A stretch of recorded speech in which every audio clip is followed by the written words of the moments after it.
Good morning students. आज हम हिंदी से सूरदास के पद का 6 नंबर का पद पढ़ेंगे। सखी री मुरली लीजो चोरी, जिन गोपालों कीनो अपने बस प्रीत सबनी की डोरी। छिन एक घर भीतर निसिबासर धरत कबहु न छोरी। कबहु कर कबहु अधरन कटी कबहु खोसत जोरी। ना जाने कछु मेल मोहिनी राखे अंग अंग भोरी। सूरदास प्रभु को मन सजनी बांध राग की डोरी। इनके शब्दों के अर्थ देख ले। कर माने हाथ, अधर माने ओंठ, कटी माने कमर, निस बासर यानी दिन रात। अब इससे पहले आप इसका संदर्भ देखिए। संदर्भ आपका पूर्ववत रहेगा। अब प्रसंग को देखिए आप। प्रस्तुत पद में गोपियाँ मुरली से अपना सौतेला व्यवहार जताते हुए उस मुरली को चुराने की योजना बना रही हैं और आपस में बातचीत करते हुए कहती हैं, सखी री मुरली लीजो चोर।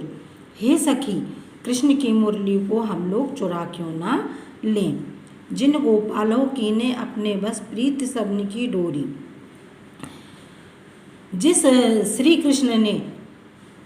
जिस मुरली ने श्री कृष्ण को अपने बस में कर लिया है, अपने अधीन कर लिया है और सबसे अपने प्रेम संबंधों को तोड़वा दिया है। छिन एक घर भीतर निसी बासर धरत कबहु न छोरी।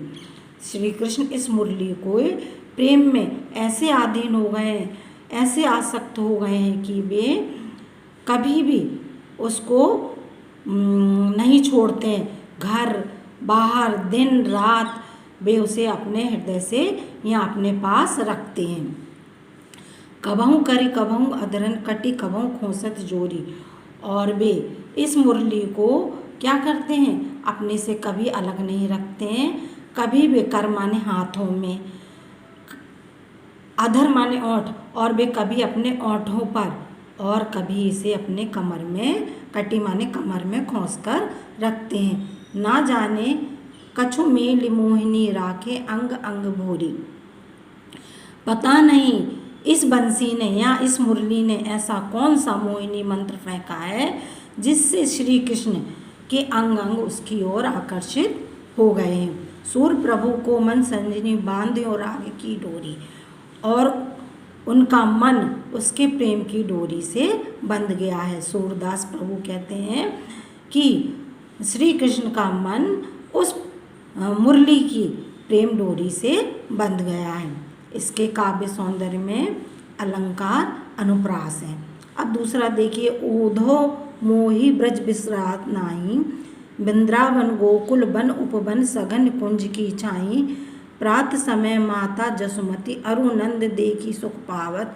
माखन रोटी दयो सजायो अतीत साथ खबावत। गोपी ग्वाल बाल संग खेलत सब दिन हसत सिरात। सूरदास धनी धनी ब्रजवासी जिनसो हित जदु ताल। अब इसमें भी आप इसका पहले प्रसंग देखिए। प्रसंग है, जब कंस को मारकर श्री कृष्ण मथुरा में रह गए, वहाँ उन्हें ब्रज की याद आ रही है और वे ब्रज की याद करते हुए कहते हैं, हे उद्धव।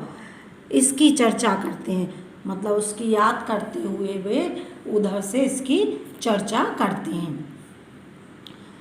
उद्धव मोहि ब्रज बिसारात नाही।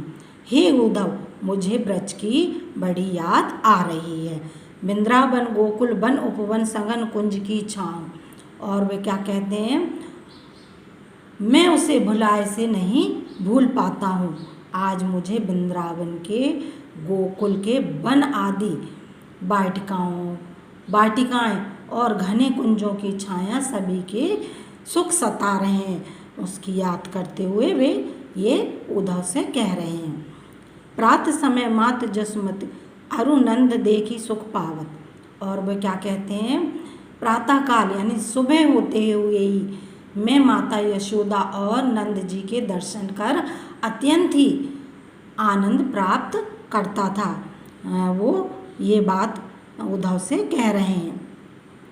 माखन रोटी दह सजायो अतिहित साथ खवावत। और क्या कहते हैं कि माता यशोदा माखन की रोटी यानी माखन से लगी हुई रोटी और दही सजाकर अत्यंत ही प्रेम से मुझे क्या करती थी, खिलाती थी। गोपी ग्वाल बाल संग खेलत सब दिन हंसत रिसावत। और मैं नित्य यानी रोज गोपियों और ग्वाल वालों के बच्चों के साथ खेल खेल कर सारा दिन व्यतीत कर दिया करता था, यहाँ सारा दिन बिता देता था। सूरदास धनी धनी ब्रजवासी जिनसो हित जतुतात। सूरदास जी कहते हैं कि उन ब्रजवासियों का जीवन धन्य है जिनके साथ ब्रज बल्लभ भगवान इतना स्नेह और प्रेम रखते हैं। इसका भी आप काव्य सौंदर्य देखिए। काव्य सौंदर्य में इसमें भी क्या है, अलंकार कौन सा है, अनुप्रास अलंकार है। अब आप 8 नंबर का देखिए।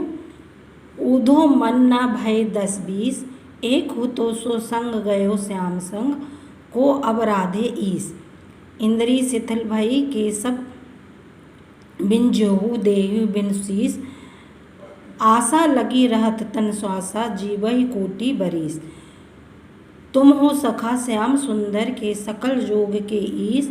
सूर हमारो नंद नंदन बिन और नाही जगदीश। अब इसका आप प्रसंग देखिए। प्रस्तुत पद में उद्धव जी गोपियों का योग का संदेश देने के लिए मथुरा से गोकुल आते हैं और योग की शिक्षा ग्रहण करने के लिए गोपियाँ उनसे क्या रहती हैं, अपनी असमर्थता यानी वो नहीं इसको ले पाती हैं, असमर्थता व्यक्त करते हुए कहती हैं। उद्धव मन ना भय 10-20। इसकी आप व्याख्या देखिए। हे उद्धव, हमारे पास 10-20 हृदय नहीं है। एक हो तो सो गयो श्याम संग को अब राधे ईस। हमारे पास एक ही क्या था, ईश्वर की आराधना में एक ही हृदय था जो ईश्वर की आराधना में हमने उसको लगा दिया। और हमारे पास एक ही हृदय था जो कि वो श्री कृष्ण के साथ मथुरा चला गया। इंद्री शिथिल भई केश बिन ज्यों देहि बिन शीस। जब वो हमारा हृदय मथुरा श्री कृष्ण के साथ चला गया है, हम किस हृदय से तुम्हारे निराकार ब्रह्म की उपासना करें। जब वो संदेश देने आए हैं तो वो कह रहे हैं, गोपियाँ उनसे कह रही हैं कि हम किस निराकार ब्रह्म की उपासना करें। कृष्ण के बिना हमारी सारी इंद्रियां कैसी हो गई हैं, शिथिल हो गई हैं।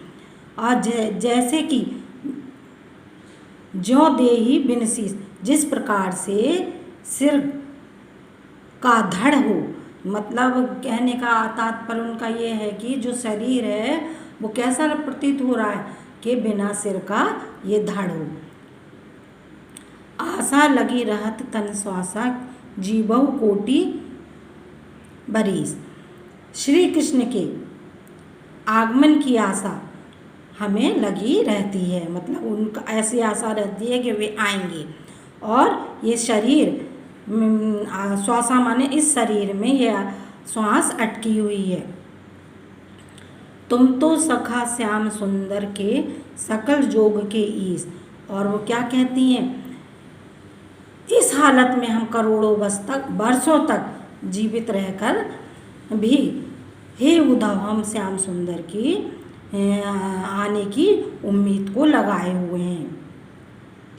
तुम तो क्या हो, उनके घनिष्ठ मित्र हो, उनके सखा हो, उनके मित्र हो, उनके दोस्त हो और सारे योग के अधिदाता हो, मतलब सारे योग को देने वाले हो।